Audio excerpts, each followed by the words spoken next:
Hi guys what's up, welcome back to the class. And अब हमारा होने जा रहा है आखिरी चैप्टर रिवीजन के प्रति, जो है हमारा रैप चैप्टर नंबर 3 है मॉड्यूल में, risk assessment and internal control. करीबन ये 8 मार्क के वेटेज कैरी करता है, 8 से 10 12 तक ये जा सकता है। बहुत सारे लोगों को टफ चैप्टर था क्योंकि टेक्निकल है, तो इसीलिए इसको आपको पढ़ना है एकदम लास्ट में, ध्यान रखिएगा, ठीक है। तो चलो शुरू करते हैं। जिनके पास मेरे हैंड रिटन नोट्स है वो हैंड रिटन नोट्स निकाल लीजिए। जो मॉड्यूल से पढ़ रहे हैं, जिनके पास कोई टीचर की बुक है वो भी निकाल लीजिए। जिसके पास जो किताबें है जैसी भी है वो निकाल लीजिए। हम अभी शुरू करते हैं हमारा रैप वाला चैप्टर। नाउ क्या कहता है पहला क्वेश्चन। सो ऑटोमेटेड एनवायरनमेंट है पहला पार्ट हमारा। उसमें क्या कहता है पहला question, what is automated environment, what are the factors, sorry what are the features of automated environment. Sir automated environment का सब कुछ ऑटोमेशन पे चल रहा है। Where the power D, power D का मतलब क्या होता है, the process, sorry the process, the operation, the accounting and the decisions. Process, operation, accounting and treatment and the decisions are carried out by using computer system known as information system और information technology system. Power D आपका क्या हो जाएगा, सब एक साथ integrate हो जाएगा। तो automated environment means where the process, the operations, the accounting, the decisions are carried out by using computer system और कंप्यूटर और इंफॉर्मेशन टेक्नोलॉजी सिस्टम। जैसे कि फॉर एग्जांपल स्विगी हो गया, घर बैठे बैठे अपन खाना ऑर्डर कर सकते हैं। तो अपन ऑर्डर करते हैं, रेस्टोरेंट वाले को इंटीमेशन आता है, डिलीवरी वाले को इंटीमेशन आता है, स्विगी वाले को रेवेन्यू आ जाती है, वहाँ पर वो जीएसटी काट के, टीडीएस काट के, अपना कमीशन काट के बाकी पैसा रेस्टोरेंट वाले को दे देता है एंड डिलीवरी वाले को देता है। उसको हम क्या कहते हैं पूरा प्यार से, automated environment. Now what are the key features of automated environment, the code is what, false LIC. F से क्या है, it enables faster business operation. A से एक्यूरेसी, क्या बोलेंगे ए से अपन, accuracy in data processing, accuracy in data processing. L से liability, sorry ability to process large volume of transaction, ability to process large volume of transaction. S से बच्चा better security and controls हो जाएगा। E से less prone to human error, कोई error ही नहीं रहेगा क्योंकि सब कुछ ऑटोमेशन पे चल रहा है अपना, false. L I C. L से it provides latest information. I integration between the business operation, जैसे मैंने आपको एग्जांपल दिया, processing order, restaurant, delivery boy and accounting, commission, everything is automated. C से कनेक्टिविटी एंड नेटवर्किंग कैपेबिलिटी, सब कुछ एक साथ कनेक्टेड रहेगा। सो डेफिनेशन हो गया ऑटोमेटेड एनवायरनमेंट की एंड की फीचर्स हो गए। नंबर 2 क्या कहता है, how as an auditor you will understand and document the automated environment. How as an auditor you will understand and document the automated environment. Understanding की बात है बच्चा कहाँ लिखी है, ऐसे 315 में। The auditor needs to obtain the understanding of the entity business including automated environment, following point should be consider. इसको हम कहते हैं प्यार से वीआईपी आलोक। क्या कहते हैं इसको हम लोग, वीआईपी आलोक। वी से वर्जन, अब एक ही सॉफ्टवेयर के अलग अलग वर्जन होते हैं, एंड्रॉइड में, iOS में, टैली में अलग अलग होते हैं, वो चेक कीजिए क्या है। आई से इंफॉर्मेशन सिस्टम बीइंग यूज, कौन सा आईएस वो लोग यूज कर रहे हैं वहाँ पर। पर्पस क्या है, फाइनेंशियल है कि नॉन फाइनेंशियल। जैसे अगर एम्प्लॉय का अटेंडेंस रजिस्टर कि कौन आया है, कौन जा रहा है, कब आ रहा है, कब जा रहा है, टाइम इन टाइम आउट, वो आपका जो सॉफ्टवेयर आप यूज कर रहे हो वो हो गया आपका नॉन फाइनेंशियल। फाइनेंशियल से टैली हो गया, अकाउंटिंग सॉफ्टवेयर जोहो हो गया, सैप हो गया, ये सब क्या आपके अकाउंटिंग सॉफ्टवेयर हो गए। ए से आर्किटेक्चर, डेस्कटॉप बेस है, ऐप बेस है, वेब बेस है।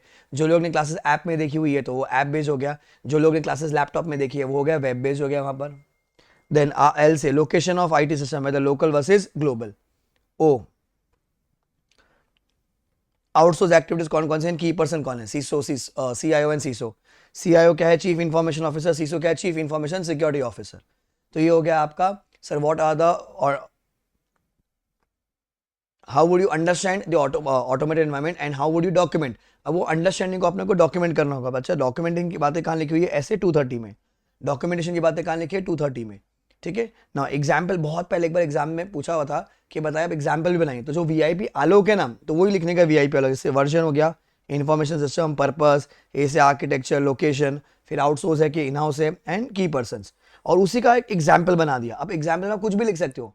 सॉफ्टवेयर में आप सैप की जगह पे टैली लिख लीजिए, वर्जन में 2.5 मैंने लिखा है, 1.7 लिख लीजिए, 1.2 लिख दीजिए। पर्पस क्या उसका, अकाउंटिंग है, लोकेशन नहीं, हमारा तो ग्लोबल वाला यूज कर रहे हैं हम लोग, वेब बेस्ड है, पैकेज है, सीओ एंड सीसो लिख दिया अपन ने। तो एग्जाम्पल भी इंस्टीट्यूट ने पूछा हुआ है। Then what are the risk arising out of IT system, following are the risk. क्या रिस्क है बच्चा, लूसीफे। क्या रिस्क है बाबू, लूसीफे। एल से डेटा ही उड़ गया, अनऑथराइज एक्सेस टू डेटा हो गया, मतलब कोई भी आके डेटा को चेंज कर रहा है। सी से अनऑथराइज चेंजेस टू सिस्टम्स और प्रोग्राम। आई से inaccurate processing of data, processing inaccurate data, मतलब डेटा जो प्रोसेस हो रहा है वो डेटा ही गलत है, या डेटा सही है पर जो प्रोसेसिंग हुई है वो गलत हुई है। देन एफ से failure to make changes to system और प्रोग्राम, हैक हो गया है तो अपन चेंजेस नहीं कर सकते। ई से excessive access, privilege access, that is super users. अब मेन मास्टर पीसी पे बहुत लोगों का एक्सेस है तो एक रिस्क है ना। सो ये सारे रिस्क है आईटी सिस्टम के। द कोड इज व्हाट, लूसीफे। Then what is the impact of IT related risk, क्या बोलोगे, what is the impact of IT related risk? Sir IT का जो रिस्क होगा वो किस पे आएगा, सीएसआर पे आएगा, कंट्रोल्स पे आएगा, सब्सटैंटिव चेकिंग पे आएगा, रिपोर्टिंग पर आएगा। किस पे आएगा बच्चा? कंट्रोल्स पे आएगा, सब्सटैंटिव चेकिंग पे आएगा, रिपोर्टिंग पर आएगा। सर कंट्रोल्स, अब अगर मेरा रिस्क ठीक नहीं हुआ तो जो मेरी सिस्टम की जो चीज़ें होगी वो सब खराब है। मैंने क्या कर रखा था, जैसे एम्प्लॉय चेक इन करता है उसका मीटर शुरू हो जाता है, हम उसको आर्ली रेट देते थे। अब वो सिस्टम ही फॉल्टी हो गया है तो जो कैलकुलेशन होगी, जो अकाउंटिंग होगा, सब कुछ गलत हो जाएगा। सब्सटैंटिव चेकिंग तो क्या होगा, मेरा जो उसमें एंट्री जाएगी अकाउंटिंग सिस्टम में, उसकी सैलरी कितनी देनी है बराबर, वो भी गलत हो जाएगी। सर अब मैं जो उस पर रिपोर्ट निकालूंगा, बिकॉज ऑफ रिपोर्टिंग रिक्वायरमेंट्स, जो हमारा एनेक्शर बी हम कहते हैं कारों के बाद जो आता है ICFR, it will lead to modification of report because system company का गलत है। So it will have an impact on CSR, control substantive checking reporting, control substantive checking reporting. Then what are the types of controls in automated environment? The code is what? GUI. क्या code है? GUI. G से general, A से application, I से IT dependent controls. General controls, application control, IT dependent controls. क्या बोलोगे आप? General controls, application control, IT dependent controls. Sir general control main controls, जैसे अगर आपने पावर स्विच ऑन किया तभी जाके सारे सीसीटीवी ऑन होंगे तो वो जनरल कंट्रोल है। मेरे लैपटॉप जब मैं ऑन करता हूँ तो मेरा मेन पासवर्ड जो होता है वो होता है मेरा जनरल कंट्रोल्स। ठीक है, अब उसमें मैंने क्या कर रखा है, टैली खोला तो टैली में एक अलग से पासवर्ड है, वो गया एप्लीकेशन कंट्रोल। उसी के बेसिस पे मैं टैली से लेजर का प्रिंट निकालूंगा, वो हो गया मेरा IT dependent controls. So IT dependent control किस पे निर्भर करता है? एप्लीकेशन पर। एप्लीकेशन किस पे निर्भर करता है? जनरल पर। आईटी डिपेंडेंट का इफेक्टिवनेस किस पे आएगा? जनरल और एप्लीकेशन पे। In general controls, the controls are policy and procedure that relate to many applications and support the effective functioning of the application control. It includes control over DAPA. D से क्या है? Data centre and network operation. A से access security, access security का content ये है, थोड़ा सा टेढ़ा हो गया था, एक्सेस सिक्योरिटी का कंटेंट ये है। पी से प्रोग्राम चेंज, ए से एप्लीकेशन सिस्टम एक्विजिशन, डापा, data centre and network operation, access security, then P से प्रोग्राम चेंज, ए से एप्लीकेशन सिस्टम बिंग एक्विजिशन। तो बाद में आप इसको रीड करोगे, ये भी अलग से 2-2 मार्क के रेंज ने पूछो, इसको भी आप एक्सप्लेन कीजिए। ए से application control, sir application control manual भी हो सकते हैं, ऑटोमेटेड भी हो सकते हैं। जैसे अगर अपन बोलते हैं ना पासवर्ड जब अपन सेट करते हैं, अल्फा न्यूमेरिक लिखा हुआ है, जब तक मैं अल्फा न्यूमेरिक फॉर्म में नहीं रखूँ आगे बढ़ेगा नहीं। तो मेरे को आके कोई बोला नहीं कैसा करना है, वो लिखा था सामने, मेरे को वो करना था, तो वो ऑटोमेटेड कंट्रोल हो गया। ऑटोमेटेड कंट्रोल आपने देखा होगा जहां पर लिखा होता है जैसे DDMMYY में आपको बर्थ डेट लिखनी है, कभी कभी हम लोग क्या करते हैं DDMMYY लिख रहे हैं, नेक्स्ट कर रहे हैं, नेक्स्ट आगे जा ही नहीं, क्यों? क्योंकि सर फॉर्मेट पूरा नहीं हो रहा। वो हो गया आपका एप्लीकेशन कंट्रोल। अच्छा, नेटफ्लिक्स में 4 यूजर ही अलाउड है, जैसे 5वां लॉगिन करेगा वो लॉग आउट हो जाएगा। ठीक है, वो हो गया आपका application control. C, IT dependent control, these are manual control that make use of some form of data or information or report produced from IT system and application. Even though the control is in performed manually, but it will depend upon the reliability and the source of data. Now, performing reconciliation based upon computer generated data is an example of IT dependent control. तो गाई है general, application, IT dependent. General में 4 होते हैं, डापा, data centre network operation, access security, program change and acquisition system, application system acquisition. Question number 6, mention the test और methods for performing test under IT environment. तो हम इसको बोलते हैं ORAII। क्या बोलेंगे अपन इसको? ORAII। ऑब्जर्वेशन होता है, री परफॉर्मेंस होता है, इंस्पेक्शन होता है, इंक्वायरी होता है। Observation, re performance, inspection, inquiry. Inquiry is a most efficient audit test, but भैया प्लीज सॉर्ट एवरीथिंग। पूछ लिया, सही है गलत है, जवाब क्या है पता नहीं अपने को, अब क्या बोलोगे उसको आप? It is a most efficient audit test. किसको? इंक्वायरी को। Re performance is a most effective test but not efficient, क्योंकि महंगा बहुत है, बार बार चेक करना पड़ेगा। इफेक्टिव है पर महंगा है। Inquiry alone can not be used, it has to be used in combination with other audit testing method. Now applying inquiry in combination with inspection is more effective and efficient. तो exam में MCQ में आ सकता है ORAII में, IIEE क्या बोलोगे? Inquiry and inspection is effective and efficient. Inquiry and inspection is effective and efficient. Then which audit test to be use, किसका दिल होगा? वो जजमेंट ऑफ द ऑडिटर। कौन सा यूज करो? ओ यूज करो, रे यूज करो, आई यूज करो, वाई यूज करो, वो जजमेंट ऑफ ऑडिटर होगा। Some of the common methods are क्या क्या? Obtaining the understanding of how automated transaction is process, वो समझ लीजिए आप। ये आप ऑब्जर्व कर सकते हो, क्या कर सकते हो? कोई प्रोसेस को आप ऑब्जर्व कर सकते हो। आप इंस्पेक्ट कर सकते हो कॉन्फ़िगरेशन क्या है, मतलब क्या सिस्टम है। आप सिस्टम लॉग को इंस्पेक्ट कर सकते हो, तो इट इज इंस्पेक्शन ऑब्जर्वेशन का लोगों ने एग्जाम्पल भी दे रखा है। तो ये पूरा आंसर अलग से एग्जाम में आता है।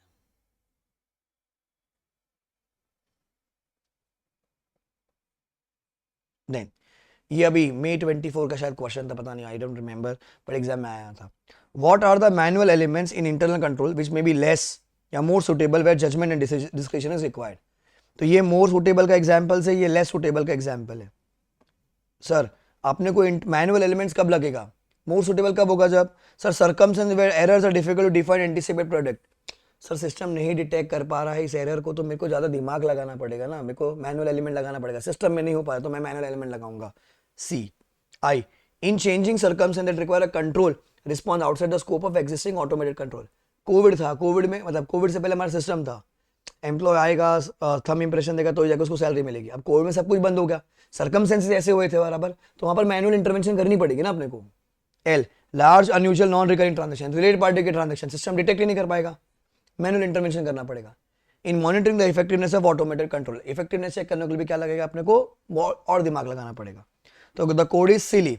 Circumstances where errors are difficult to define, anticipate or predict. In changing circumstances जो outside the scope of automated है. Large non-recurring transaction. In monitoring effectiveness of automated controls. Sir less suitable कहाँ होगा sir, भैया काय को manual intervention करेंगे. High volume transaction बार बार repeat हो रही है, जैसे रिलायंस है, रिलायंस के तो दिन के हजारों बिल बनते होंगे, उसमें क्या को मैनुअल इंटरवेंशन, सब ऑटोमेशन पे चलेगा. Control activity where specific ways to perform the control can be adequate design and automated. कुछ ऐसी चीजें जिसको हम डिजाइन कर सकते हैं ऑटोमेशन में, तो हम क्या को मैनुअल इंटरवेंशन लेने का. यहाँ पर लेस सुटेबल, मोर सुटेबल वाला एग्जाम में आ चुका है. Clear. So question number 1 to 7 एक अलग पार्ट था, आप इसको एक बार दोहरा कराओगे, रीड करोगे, फिर अपन आगे बढ़ेंगे. ठीक है, रीड 1 to 8.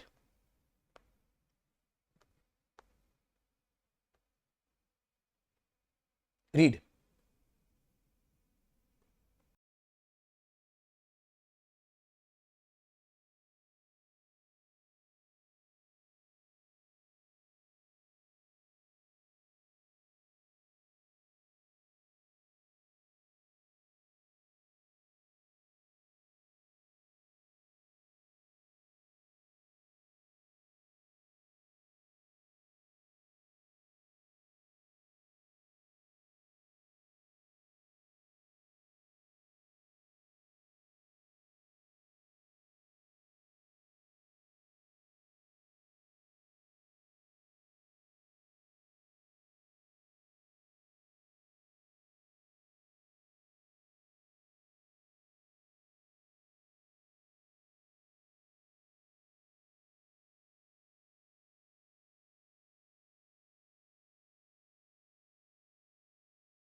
अनिश ना।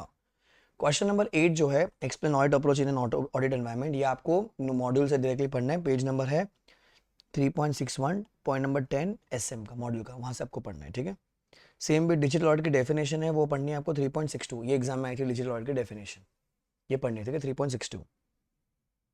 Now we are doing question number 10, explain data analytics. So देखो क्या कहते हैं, the combination of process tools techniques that are used to tap vast amount of electronic data to obtain meaningful information, it is called as what, data analytics. The combination of process tools techniques that are used to tap vast amount of electronic data to gather meaningful information is called what, data analytics. The tools and techniques जो data analytics में use होते हैं उसको हम प्यार से कहते हैं कार्ट। कार्ट का मतलब होता है कंप्यूटर असिस्टेड ऑडिट टेक्निक्स। क्या बोलोगे आप इसको, computer assisted audit techniques. Data analytics can be used in testing electronic records by using softwares like IDEA, ACL to perform the following. The code is what, face SSR, ये भी अलग से exam है। face SRR, face F fraud वाला होगा, F से होता है फ्रॉड इन्वेस्टिगेशन, A से analysis of journal entry, C से completeness of the data in population, checking completeness of the data in population, E से आपका हो जाएगा evaluating the impact of control deficiencies, then SRR selection of sample, R से recomputation of balances, reperformance of mathematical calculation. यहाँ पर अपने को क्या काम आता है, यहाँ पर अपने को डेटा एनालिटिक्स काम आता है, ठीक है। फेस SRR, तो रॉ डेटा में से मीनिंगफुल इन्फॉर्मेशन निकालेंगे, हम उसको कहते हैं डेटा एनालिटिक्स। जो हम टेक्निक यूज करते हैं हम उसको क्या कहते हैं, काट, उसको हम क्या कहते हैं बच्चों, काट। Then explain internal financial controls. So financial IFCs are basically policies and procedures which are established by the companies for ensuring dollar rate. D से क्या है, detection and prevention of frauds. O से safeguard efficiency and effectiveness of the operation. L से compliance of laws and regulation. A से safeguarding of assets. R से reliability of financial reporting. Reliability of financial reporting. फिर आप क्या बोलोगे, IFCs are applicable to all companies. सब company को applicable. However, in case of listed company the DRS, the director responsibility statement में क्या लिखेंगे, डायरेक्टर बोलेंगे कि IFC है एंड वो इफेक्टिव है, IFC है एंड वो इफेक्टिव है। Same way independent directors, audit committee, star auditors, they are also responsible for efficiency of ICF। बनाएगा कौन, मैनेजमेंट, एफिशिएंसी लिए सब रिस्पॉन्सिबल है। However auditor will state in the audit report that it is operating effectively, it is there and it is operating effectively. However, in case of private company, कौन सी private company, जो कि OPC है, जो कि small है, जो कि other है, जो कि OPC है, जो कि स्मॉल है, जो कि अदर्स है। अदर्स में क्या है, turnover less than 50 crore and loan less than 25 crore at any point of time from bank और FI। इन कंपनीज में ऑडिटर रिपोर्ट नहीं करेगा। किस पे रिपोर्ट नहीं करेगा, IFC पे रिपोर्ट नहीं करेगा, IFC पे रिपोर्ट नहीं करेगा। ये हमने ऑडिट रिपोर्ट चैप्टर में पढ़ रखा है, ठीक है। Then what as an auditor you will document in case of risk, क्या डॉक्यूमेंट करेंगे, देरी। क्या डॉक्यूमेंट करेंगे अपन, देरी। डी से क्या, डिस्कशन, जो रिस्क को लेकर हुआ है अपनी एंगेजमेंट टीम के साथ। की एलिमेंट्स टू अंडरस्टैंड भैया क्या रिस्क रहा है, क्या एंटिटी का एनवायरमेंट का रिस्क है। आर से रिस्क आइडेंटिफाइड एंड कंट्रोल्स क्या थे उसके। आई से the identified and assess wrong at the FS level and the assertion level, मतलब overall level and assertion level. Discussion among the team, elements of the risk, risk कौन सा identify and क्या control वहां पर compromise हुए हैं, and identified and assessed wrong misstatement at the level of FS and at the transaction level, overall level and at the FS level. Then how as an auditor you will report in case of findings in the IT environment, report करेंगे अपन। So at the end of audit काम खत्म हो गया तो अपने को क्या करना पड़ेगा, अपने को कुछ फाइंडिंग्स मिलती है, कुछ एक्सेप्शन मिलती है जो अपने को रिपोर्ट करना पड़ता है। किसको, स्टेक होल्डर्स को। कौन कौन होते हैं stakeholders, management, TCWG, board of directors. ये 4 पॉइंट है। कहानी के थ्रू है अपने सादिक की। सादिक क्या बोलता है, सादिक में कोई वीकनेस है क्या, are the weakness in the IT controls. हाँ सर वीकनेस है। What is the impact of this weakness on the overall audit sir. Then आप क्या करोगे, मम्मी पापा को बताओगे सादिक के। So report the deficiency to management through internal controls, memo और मैनेजमेंट लेटर्स। अब लड़की के मम्मी पापा को भी बताना पड़ेगा अपने को। Communicate in writing any significant deficiency to TCWG। Are there any weakness? What is the impact of these weaknesses? Report deficiencies to the management. Communicate in writing the significant deficiencies to TCWG. ये reporting का answer हो गया। तो ये part है मेरा खत्म। Part B क्या कहते हैं, explain audit risk, ROM, component of ROM. पूरा एक ही क्वेश्चन है, अलग अलग तरीके से पूछता है। एज पर ऐसे 200, तो ऑडिट रिस्क की जो डेफिनेशन है वो कहाँ लिखी है, ऐसे 200 में लिखी है। Audit risk means the risk that the auditor gives an inappropriate opinion when the FS are materially misstated. मतलब FS में गलती थी, अब गलती थी तो क्लीन नहीं दे सकते, मैंने क्लीन दे दी, तो जो मैंने गलती की है उसको हम क्या कहते हैं, ऑडिट रिस्क। ऑडिट रिस्क के 2 कंपोनेंट होते हैं, एक होता है रॉम और एक होता है डिटेक्शन रिस्क। एक होता है रॉम और एक होता है डिटेक्शन रिस्क। मिस स्टेटमेंट का मतलब क्या होता है सर, मिस स्टेटमेंट मतलब जैसा दिखाना चाहिए था जो दिखाया है, दोनों के डिफरेंस को हम क्या करेंगे, मिस स्टेटमेंट। दोनों के डिफरेंस को क्या कहेंगे हम लोग, miss statement. So the difference between the amount classification presentation disclosure of a reported FS and the way it should be reported, it is called as what? Misstatement. Misstatement can arise from fraud or error. For example, refer model page 3.5. ये definition कुछ examples दे रखे हैं, वो read कर लीजिए कहाँ कहाँ से आ सकता है. देन रॉम में एग्जिस्ट एट 2 लेवल्स. एक तो ओवरऑल एफएस लेवल हो सकता है और एक असर्शन लेवल. एक ओवरऑल लेवल हो सकता है और एक असर्शन लेवल. असर्शन लेवल कहाँ कहाँ हो सकता है? ट्रांजैक्शन लेवल पे, अकाउंट बैलेंस पे, डिस्क्लोजर पे. कहाँ कहाँ? Transaction, account balance and disclosure. Transaction, account balance, disclosure. Transaction का मतलब होता है पीएनएल, अकाउंट बैलेंस का मतलब होता है बैलेंस शीट, डिस्क्लोजर का मतलब होता है notes to accounts. Now ROM के दो बच्चे होते हैं, एक होता है इनहेरेंट रिस्क, एक होता है कंट्रोल रिस्क. सर मैं कितनी भी कोशिश कर लूँ, मेरा ठीक है, मेरे पास सिस्टम नहीं है. जो होना है वो होना है, जो गड़बड़ होनी है, चोरी होनी है, आप उसको छोड़ ही नहीं सकते हो. उसको हम क्या कहते हैं? Inherent risk. मतलब सिस्टम ही नहीं है मेरे पास. सर सिस्टम है पर वो डिटेक्ट नहीं कर पा रहा है. सिस्टम है पर वो डिटेक्ट नहीं कर पा रहा है, तो जो रिस्क अराइज हुआ उसको क्या बोलेंगे हम लोग? Control risk.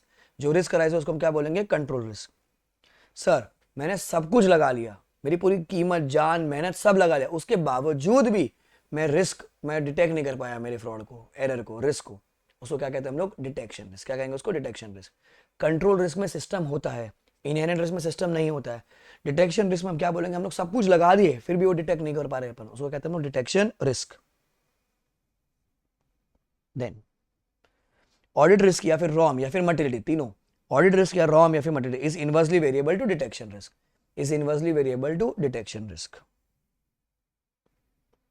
Then, what is not included in audit risk? Now, it does not include business risk like loss of litigation, adverse publicity. Modi ji का कुछ नोटिफिकेशन आ गया, निर्मला ताई का कोई नोटिफिकेशन आ गया, कंपनी का बिजनेस ठप हो गया, बिजनेस रिस्क था, वो थोड़ी मेरे ऑडिट रिस्क में आएगा, वो मेरा थोड़ी काम है. It does not include the auditor might express an opinion that the FS are materially misstated when they are not. It does not include the auditor might express an opinion that the FS are materially misstated. ये भी include नहीं होगा. ठीक है. फिर मैंने क्या बोला? रेफर इलस्ट्रेशन 1-2 अपने मॉड्यूल में से, TYU 1-2-3 पेज 3.10. ये सारे एग्जाम क्वेश्चन ये सब आ चुके पास्ट में, क्योंकि ये चैप्टर चेंज नहीं है, पुराना ही चल रहा है. Then question number 16 time pass है, वो ऑब्जेक्टिव है 315 का, वो छोड़ सकते हो. Question 17 what is included in RAP? अयो रैप में क्या इंक्लूड बच्चा? अयो ए से एनालिटिकल प्रोसीजर, आई से inquiry with the management, O से ऑब्जर्वेशन इंस्पेक्शन. अयो analytical procedure, inquiry with the management and others, and O से observation inspection.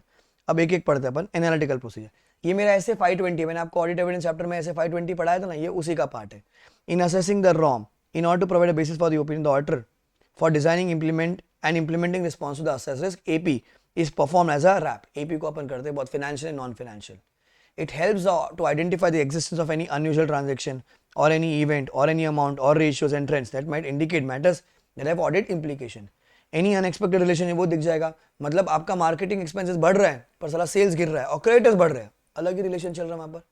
Now results of AP will provide a broad indication whether a misstatement exists or not. अयो inquiry with the management and others, the auditor may obtain information from different person with in the entity. ये अलग से example है, ये module में दिया है किस किस से अपन इंक्वायरी कर सकते हैं, एग्जाम्पल ऑफ इंक्वायरी. तो मॉड्यूल पेज नंबर 3.14 पे दे रखा है लोग ने एग्जाम्पल. खाली एग्जाम्पल्स को मैंने एग्जाम्पल्स को अभी बेच नहीं किया, वहां पर लिस्ट दे रखी है, खाली वो डायरेक्टली याद करना है अपने को. देन ओ से है ऑब्जर्वेशन इंस्पेक्शन. इट में provide information about the entity and its environment. तो क्या क्या अपन ऑब्जर्व करेंगे, क्या क्या अपन इंस्पेक्ट करेंगे, ये भी मॉड्यूल पेज 3.15 पे दे रखा है लोग ने. तो खाली अपने को रीड करना है. क्या कहता है ये बच्चा? अयो एनालिटिकल प्रोसीजर, इंस्पेक्शन, ठीक है, sorry analytical procedure, inquiry with the management and others, O से ऑब्जर्वेशन एंड इंस्पेक्शन. ठीक है ना. तो यहाँ पर मेरा ऐसे 315 का थोड़ा सा पार्ट और खत्म होता है, रिस्क से रिलेटेड थोड़ी चीजें खत्म हो जाती है. फिर आगे दो एसेज अपने को आएंगे, वो अपन बाद में पढ़ेंगे. ठीक है. Now you will run through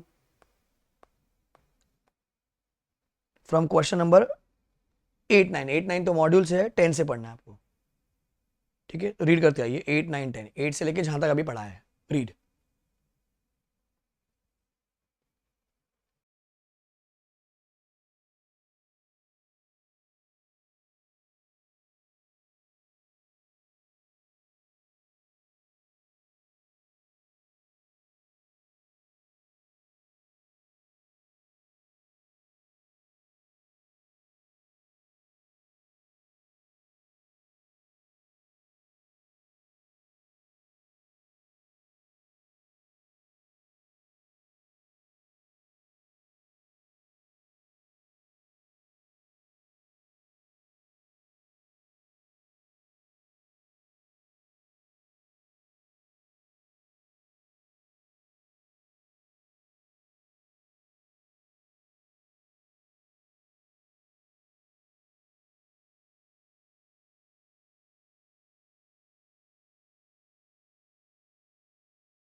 done. Now next आता है आपका एक्सप्लेन मटेरियलिटी। तो ये आपका ऐसे है। Now it says misstatement as per SA 320 क्या कहता है, including omissions are considered to be material if whether individually or in aggregate they are expected to influence the economic decision of the user taken on the basis of FS as a whole। मतलब कुछ गलतियां ऐसी है जिसकी वजह से जो decision होगा यूजर का वो चेंज होगा, तो हम उसको इंग्लिश में क्या कहते हैं, misstatement. Now judgment of materiality are affected because of size, nature या बोथ ऑफ मिसस्टेटमेंट, क्या है, कहाँ है, कितना बड़ा है, उसके हिसाब से ना। देखो किसी को प्रॉफिट में लगता होगा कि सर मेरे को प्रॉफिट के हिसाब से बताओ, कोई बताओगे मेरे को आप सेल्स के हिसाब से बताओ, कोई स्टेक होल्डर कहता है सर आप मेरे को नेट एसेट के हिसाब से बताओ। तो मैं किसी की स्पेसिफिक नीड पूरी नहीं करूंगा, मैं कॉमन नीड पर देखूंगा हमेशा। Judgment about matters that are material to the user of FS are based on the common financial information needs of the users as a group. That is, effect on individual users are not considered. Effect on individual users are not considered. Then, in planning the auditor makes judgment about the size of the misstatement that will be considered material. The auditor has to apply क्या अपना professional judgement कि वो material है या नहीं है। Materiality level के नीचे वाला जो लेवल होता है, जैसे मैंने बोला मेरे लिए मटेरियलिटी लेवल 1 लाख रुपए आएगी, 1 लाख रुपए के ऊपर की कोई भी चीज़ होगी उसको मैं ढंग से चेक करूंगा, वो मेरे मटेरियल है। 1 लाख के नीचे नो इमटेरियल, ठीक है। अब वो क्या बोलता है, मटेरियल के नीचे एक लेवल सेट को मैंने 60,000 का मटेरियल पीएमएल सेट किया। पीएमएल मतलब performance material level. 1 lakh is ML, 60,000 is PML. ना मेरे को गड़बड़ दिखती है 30,000 की, तो वो मेरे मटेरियल लेवल के नीचे है, वो मेरे पीएमएल के भी नीचे है। फिर मेरे को ऐसे फॉर एग्जाम्पल परचेज में फिर मेरे को मिस्टर में मिली 40,000 की, फिर मेरे को मिली वापस 45,000 की। तो भले वो 1 लाख के नीचे है, पर छोटे छोटे अमाउंट कर करके मैं देखूंगा तो मेरा 1 लाख के ऊपर जा रहा है वहां पर, तो उसको हम कहते हैं PML. So performance material level means the amount set by the auditor at less than the material level for the FS as a whole to reduce to an appropriately low level the probability that the aggregate of uncorrected misstatement or undetected misstatement exceeds materiality for the FS as a whole। मतलब 30,000 30,000 30,000 30,000 30,000 कर करके अगर मेरा 1 लाख के ऊपर हो जाता है तो उस लेवल को मैं सेट क्या कर रहा हूँ, मेरा पीएमएल सेट करता हूँ। It is set at a value lower than the overall materiality. Definition आ सकती है अपने को। Then explain use of benchmark, important, very important answers का कोड है इनॉर। Refer point 2.6 page 3.20 module. इनॉर वाला आंसर वेरी इंपॉर्टेंट, ये आपको वहां से पढ़ना पड़ेगा एग्जाम्पल्स के साथ। जैसे एलिमेंट्स ऑफ एफएस होगा वहां पर, एन से nature of industry where it is in their product life cycle, ठीक है, investments how it is finance, relative volatility of the benchmark. तो ये जो आंसर है ना, ये बहुत इंपॉर्टेंट आंसर है, मॉड्यूल से आपको पढ़ना है 3.20 पर। Then how would you document the materiality, पहले मैं मटेरियलिटी को डॉक्यूमेंट करूंगा for FS as a whole, फिर मटेरियलिटी फॉर टीएबीटी को डॉक्यूमेंट करूंगा, फिर मैं परफॉर्मेंस मटेरियलिटी को डॉक्यूमेंट करूंगा एंड चेंजेस रिवीजन को। मटेरियल लेवल मटेरियलिटी या TABD, performance material and revision of the above matter. Now how as an auditor you will understand the entity and its environment.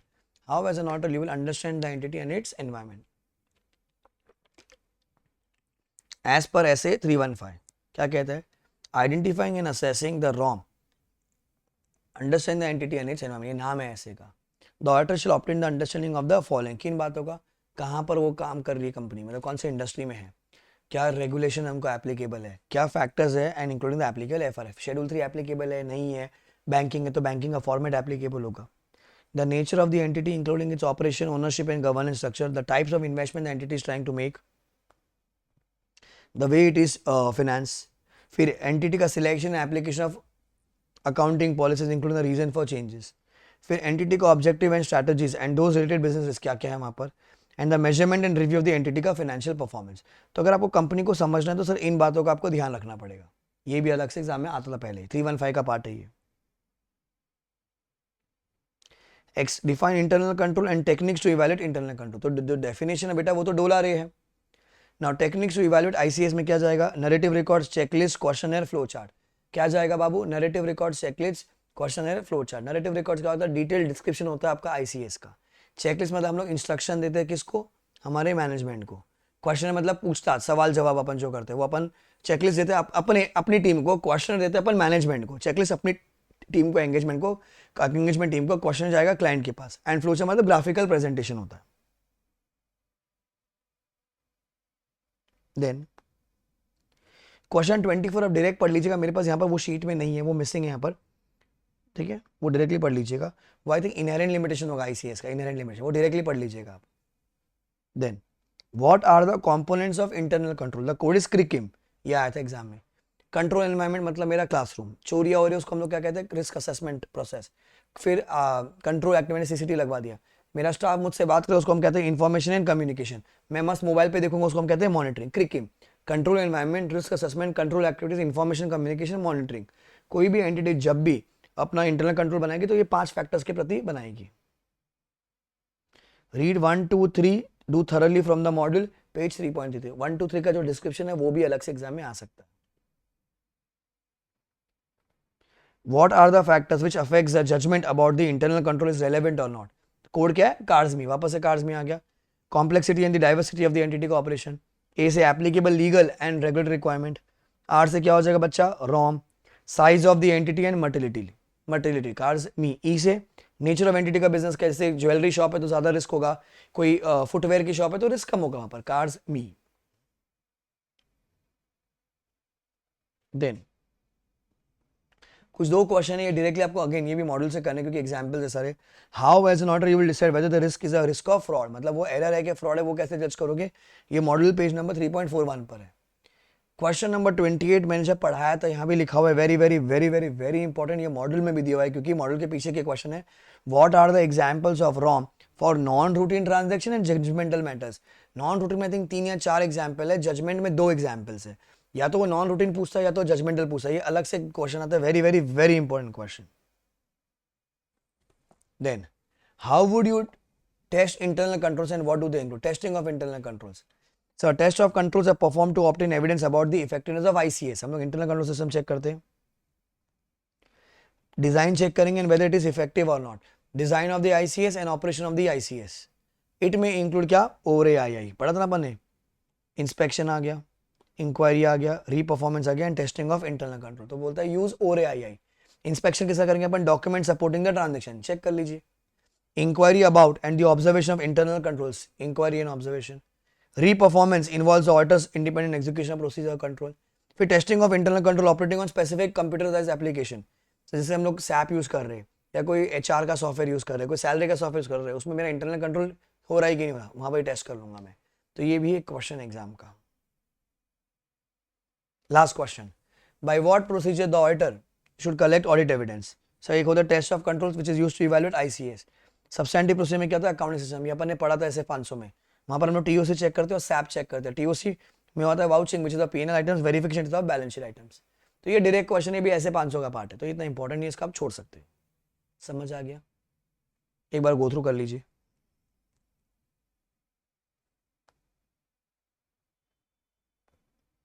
Read.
Done है, great.